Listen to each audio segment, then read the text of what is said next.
ardente étreinte. Péché originel. Bonne nouvelle. Selon Addaï. Addaï était l'un des 72 disciples envoyés par Jésus pour divulguer l'Évangile. Après la mort de Jésus, il fut envoyé à Édesse.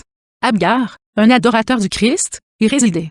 Il avait offert une ville de refuge à Jésus et demandait ses soins contre sa lèpre. Il réclamait sa doctrine. Mais Jésus, ne voulant pas fuir sa mission, lui avait promis de lui envoyer un prédicateur. On trouve parmi de longs discours publics d'Addaï une citation qui nous intéresse. Vous qui êtes éloignés du Christ, approchez-vous de moi et devenez proches de lui. Au lieu des sacrifices et des libations de l'erreur, apportez-lui donc des sacrifices de louange. Quel est donc ce grand autel que vous vous êtes construit au milieu de la citadelle et où vous allez et venez pour porter des libations aux démons et sacrifier au diable?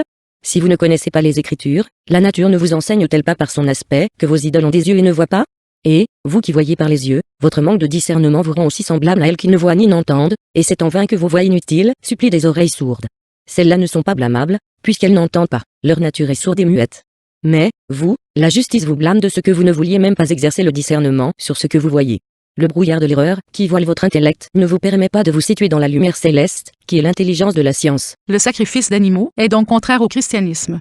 Addaï indique que, sans connaître les Écritures sacrées, notre bon sens, notre conscience, devrait nous indiquer la justice envers les animaux. Nous croyons que nos infamies envers les animaux ne sont pas retenues contre nous, car ces derniers ne les perçoivent pas. Participer à cet aveuglement de nos consciences contribue à nous rendre inconscients des maux qui nous subjuguent. Notre adoration du mal nous prive également du soutien céleste.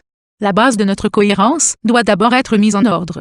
Aucune autre assistance céleste ne serait plus utile individuellement et collectivement. C'est donc, à la suite de ces miracles et de cet enseignement, que de nouveaux croyants investirent les lieux de culte démoniaques et renversèrent les autels.